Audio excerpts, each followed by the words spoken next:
So guys, update ulit no. Pakita ko lang daw. Sabi ni tatay, ito na yung part na matarik. Ayan. Kaling kami doon guys sa baba. At nandun, iniwan ako tatay, pinauna ko. Guys, so dukto ko sa vlog ko kanina. Pasamit na daw to ng Mount Romero. Kung nagkakamali no. Kaya yung iba, hindi lang po suyutan dito. Nagma-mountain hiking. Mountain hiking, ayan.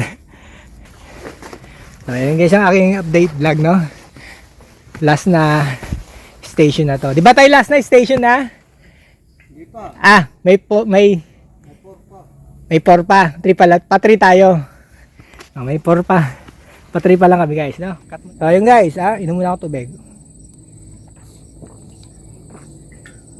Yun lang ang mali sir, yung 720. Nabudol ata ako ng sarili ko guys hindi ko alam na Mount Romero pala inakit namin. Yun, kay tatay ko lang nalaman. Ayan. O guys, ito baliktad din yung camera.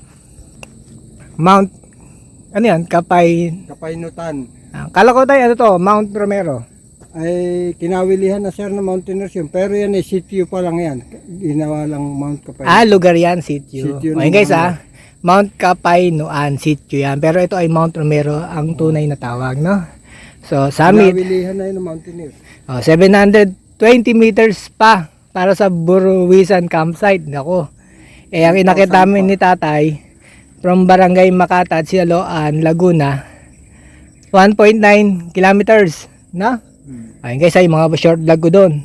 Itong 262 MASL. Tinatabad na ako ma-search. Ano ba yung sabihin niya? About sea level yan. Ayan. About sea level. Anong M?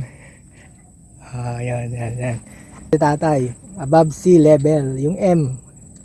Tinatabad na ako mag-search So ayun lang guys, no? Ito ang tuktok ng Mount Romero. At baliktarin ko yung yan ang matatanaw nyo dito. Ang Laguna Bay. Ayan. Tubig. Maglalakad pa tayo ng 720 meters. Sir, 1,000 pa. Medyo mali yung naging ng barangay. Mali daw yung sinulat dyan. 700, nabudol na naman tayo. Guys, cut mo na yung vlog